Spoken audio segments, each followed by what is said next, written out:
Hello বন্ধুরা, so দোকানে তো রয়েছি।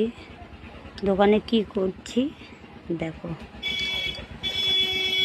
সো এই দেখো বাতাসা রয়েছে, বাতাসা নিয়ে তোলা হচ্ছে। মানে যারা যারা ডালা দেবে তাদের জন্য বাতাসাটা তোলা হচ্ছে। সো তুলে আবার ফের নাম লিখতে হবে, ওজন করতে হবে।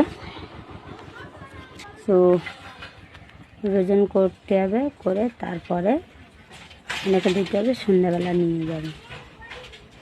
তো মেলায় তো এখনও যাওয়া হয়নি, তার জন্য মেলার ভিডিও এখনও দেওয়া হয়নি।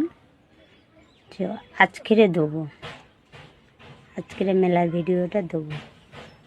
তো দেখবে যে দোকান কত বসেছে। টাটা বন্ধু।